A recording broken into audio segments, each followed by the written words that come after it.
When I was young, in fact, until now, I was very much interested in countries that do not exist anymore.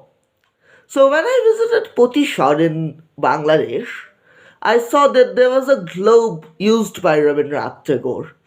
I looked at it and saw some countries like Belgium, Congo, Austria, Hungary, and so on, which do not exist anymore. Naturally, Rabindranath lived in Potishar a very long time ago, so these globes are quite old now. But it drew my attention that you can find history by going through different periods maps. It was largely thanks to my school teacher, Toridda, Sri Torit Rai Chaudhuri, that my project took off. It began with me collecting some small or big atlases from here and there, and then drawing something, making projects, and so on. But when I started making documentaries, I realized that you can do this in a much wider scale. And so I collected even more atlases from all over India, and after doing so, I researched, looked at them, and found their differences. My oldest atlas is from 1946, and my newest is from 2021. I realized, and I really emphasize on this, is that when you look at two different editions of a map, you will see on day one it is some country, day two it is the other. These names and territories change a lot over the years. And if you look at atlases, you will be able to see those differences. That is what I have tried to do here. This documentary will take you to a guided tour of my atlas collection. We'll start after the Second World War. So our journey will begin from 1946. Please watch it with attention. I think you will like it. Thank you. Okay, so the first milestone we encounter is the 1946 School Atlas. In this atlas, which is a very poor condition, we see several things that we will not see in the future, such as the British Empire. It is in full swing, and countries like India, Australia, and all are occupied by it. Others include Yugoslavia, North and South Yemen, Rhodesia and Nyasaland, Soviet Union, Belgian Congo, Czechoslovakia, French colonial Africa, and so on. These nations will not exist in the near future. Then we get to a Phillips Modern School Atlas of 1950. This one is very interesting, containing of several important things. We obviously see Yugoslavia, North and South Yemen, Rhodesia, Nyasaland, and so on. But we also see Belgian Congo, French colonial Africa, and most importantly, Germany before the East and West divide, which we know occurred only a few months before this atlas. So this one is very important in that way. Now we come to the 1960s. Here we have a Reader's Digest Great World Atlas, which was owned by my grandfather and it was issued in 1961. Here we see Yugoslavia, North and South Yemen, French, British, and Dutch Guianas, which we shall see will change later, Rhodesia and Nyasaland, United Arab Republic consisting of Egypt and Syria, Soviet Union, East and West Germany, North and South Vietnam, and so on. But when we go into the future, we see even more changes. Like in the same Reader's Digest Great World Atlas of 1969, we see new changes.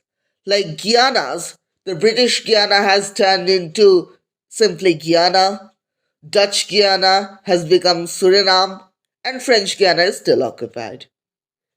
Rhodesia and Nyasaland has dissolved into Rhodesia, Zambia, Malawi, and so on. And Bechuanaland is Botswana, Basutoland is Lesotho, and so on. And behold one thing, in the 1961 atlas, we see Egypt and Syria are part of the United Arab Republic. But in this 1969, we can clearly see that Syria has stepped out of this union. Egypt will go on to have this name for another 2 years until it changes again. Both of these maps show us the East Pakistan. We also see that in this 1970 atlas. But now that we are well into the 1970s, we see East Pakistan has become Bangladesh. Others, like the 1974 atlas, show us Soviet Union, Yugoslavia, East West Germany, Rhodesia, and so on. But there's something else.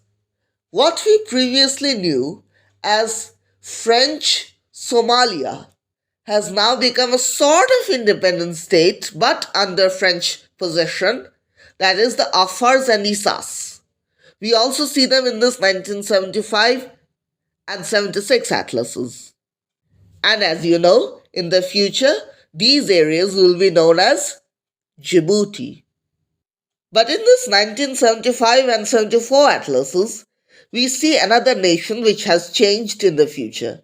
That is the Khmer Republic, which was the name given to modern day Kampuchea when it was occupied by the Americans during the Vietnamese War. We see the name Cambodia appearing after 1976 again. Most of the nations that will change in the future are Yugoslavia, Soviet Union, East West Germany, and so on, which are prominent in this 1980, 83, 84, and 87 atlases. Now we enter the really interesting period. In this 1990 Britannica Atlas, you understand that the Germanys have united, but the Soviet Union has not dissolved. So this atlas must have been in the time where Germany was united and Soviet Union was just going to break. So it should be from 1990. Plus, this great atlas shows us Yugoslavia, Czechoslovakia, and some South African microstates such as Bophuthatswana, Transkei, Ciskei, Venda, and so on, which continued to be semi-independent for some more time. In the next years, from 1992 to 1999, several atlases point out that Yugoslavia has lost Slovenia, Croatia, Bosnia and Herzegovina, and Macedonia from its team. In this 2000 atlas, we see the nation is called Serbia, and then we'll see it has turned into Serbia and Montenegro. That name would go on to exist until Montenegro declared independence and eventually Kosovo from Serbia. Thus, the change is done.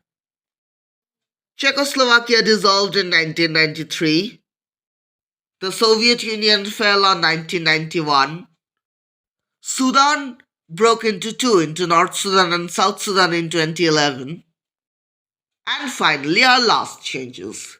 That is, the two nations of Swaziland and Macedonia. In this map of 2018, we see these names existing. But in the very next year, in 2019, we see that these names have been replaced. Swaziland has become Eswatini, and Macedonia has become North Macedonia.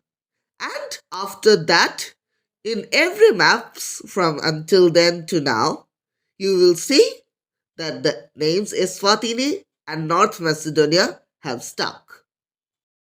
So there you have it, a journey through my atlas collection. It is indeed astonishing how clearly they depict changes of countries. But we must also know that these changes are not always that accurate, since sometimes the news takes some time to get to the publishers. Anyway, drawing history with these atlases is very interesting, and it is one of my favorite hobbies.